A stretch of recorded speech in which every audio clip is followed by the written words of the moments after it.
afişler olanlar bir ilk sıraya gelsinler. Konuşmacılar kendini biliyor. Hocam.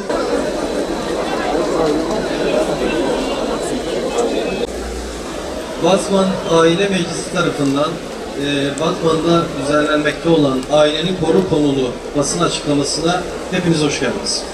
Ya eyyühellezîne âmenû qû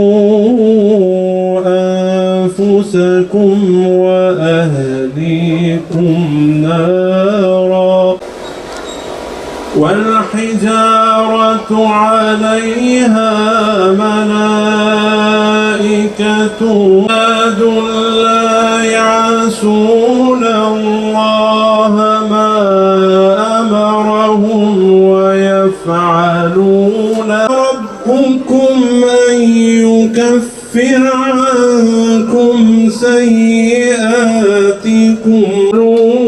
ربنا أتمم لنا نورنا واغفر لنا.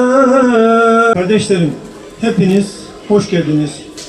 Toplantımız tüm insanlık alemi için, ümmet için, ülkemiz için, mağdur aileler için hayırlara vesile olsun duasıyla, Allah'ın kelamıyla başladık.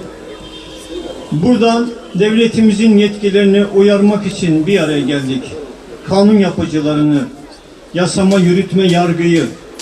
Bazen kanun yapılmasına rağmen yargı maalesef 62-84'te ve süresiz nafakada olduğu gibi, nafaka hapsinde olduğu gibi maalesef yanlış kararlar veriyor.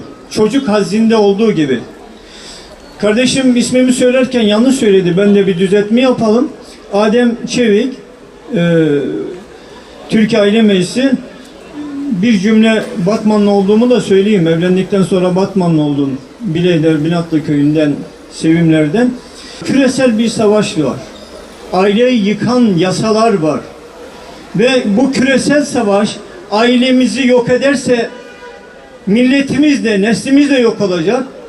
Devletimiz de yok olacak. Bu bir milli güvenlik meselesidir. Yasalarımız da yerli, milli fıtrata, inancımıza, hukuka uygun olursa ancak neslimizi, devletimizi, ailemizi koruyabiliriz. Karşımızda dini, ahlakı, ilkesi, prensibi olmayan ve güce tapan küresel şeytani bir sistem var.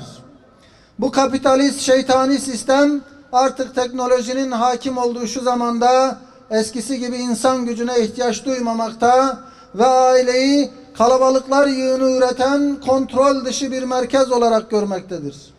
Tarımda, sağlıkta, eğitimde ve daha birçok alanda binlerce işçi çalıştırmadan birkaç robot ve elektronik cihazla daha büyük kazançlar sağlayabilecek bir süreç başladı. Bu yüzden dünya nüfusunu azaltmayı hedef alan bu sistem en büyük çare olarak aileyi parçalamaya ve yok etmeye çalışmaktadır. Önce ev hanımlığını ve anneliği hedef alıp kadın ile aile arasına mesafe koydular. Ailenin temelini sarstılar. Kadına yükledikleri misyonla çocuk sahibi olmayı kadının başarısı önünde bir engel olarak empoze ettiler. Şimdi ise insanlık ile kimlik arasına mesafe koyup insanları kimliksizleştirmeye ve cinsiyetsizleştirmeye çalışıyorlar. Bunun için neslin devamına engel olacak çarpık ve sapkın ilişkileri yaygınlaştırmaktadırlar. Başlatmış olduğunuz bu hayasızca akına geçit vermeyeceğiz. Sizin cinsiyetsizleştirmeye hizmet eden söylemlerinizi ve kavramlarınızı normalleştirmeyeceğiz. Kur'an'ın açıkça lanetlemiş olduğu bir çirkinliği, kişisel tercih veya özgürlük adı altında gençlere empoze etmenize müsaade etmeyeceğiz. Bu milletin mayası İslam'dır.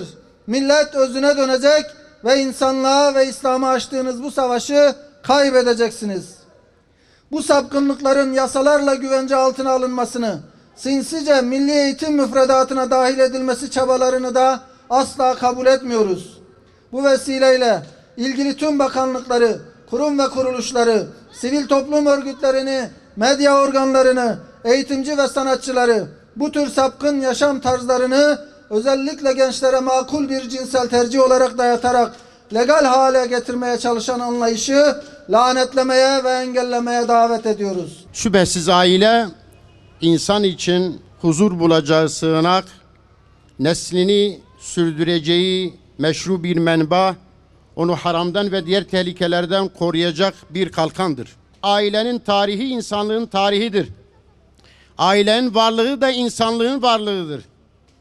Ailesi olmayan bir toplumun varlığını sürdürmesi söz konusu değildir. Ailesi yozlaşmış, ailesi imha edilmiş bir toplum geleceğe emniyet içerisinde, itimat içerisinde bakamaz, yürüyemez. Dolayısıyla bugün İslam coğrafyasını kan gölüne çeviren emperyalist şeytanlar onlara karşı direnecek gücün aile üzerine bina edilmiş bir İslami toplumun olduğunu bildiği için ileride bunu bilfiil işgal ettiğinde böyle bir direnişle karşılaşmamak için kendi şeytani planlarını uygulamaya çalışmaktadır ve bunu da ne yazık ki içimizden kandırmış olduğu bazı grupların söylem ve sloganlarıyla icra etmeye çalışmaktadır. Bu coğrafyada yaşayan, şerefli bir hayatı yaşamak isteyen, varlığını sürdürmek isteyen her insanın, her grubun, her ailenin, her kuruluşun, her kurumun mutlaka toplumumuzun temel taşı olan aileyi koruması gerekmektedir. Son zamanlarda aile yapımıza yönelik dış destekli saldırılar yoğunlaşmıştır. Batmanımızın sivil toplum kuruluşları olarak LGBT propaganda ve dayatmalarına karşı farkındalık oluşturmak, ailemize, gençliğimize ve çocuklarımıza yapılan ve yapılacak her türlü sapkın saldırıya karşı din, dil, ırk, mezhep, siyasi görüş, ideoloji fark etmeksizin bir olduğumuzu, beraber olduğumuzu haykırmak için toplandık. Toplumsal cinsiyet eşitliği sloganıyla cinsiyetsiz bir toplum kurmaya çalışan küresel şer güçleri bugün de toplumsal fırsat eşitliği gibi kulağa hoş gelen söylemlerle sapkın düşünce ve emellerini kamufle etmeye çalışmakta, ailemizi ve çocuklarımızı hedef almaktadırlar. İstanbul Sözleşmesi'nin iptal edilmesi bu bağlamda önemli bir adım olmakla beraber sözleşmenin gereği olarak çıkarılmış olan ve adeta aileyi yıkmayı hedefleyen 6284 sayılı yasa ve benzeri düzenlemeler halen yürürlüktedir. Bu münasebette aile ve nesil emniyetini sağlayacak yasal ve anayasal düzenlemeler derhal yapılmalıdır. Çünkü devletin 4 asli görevinden birisi de nesli korumaktır. Ya Rabbi avego fikri ve ka kavmi Lut tehne sere insana da ya Rabbi yat ve ıslah bike ya Rabbi beçava te ceza davayı ve ka kavmi Lut tişte nebaşi kirin تقهروا غضبه خلوا بك يا رب العالمين تواج ولات ومملكته من درخ يا رب العالمين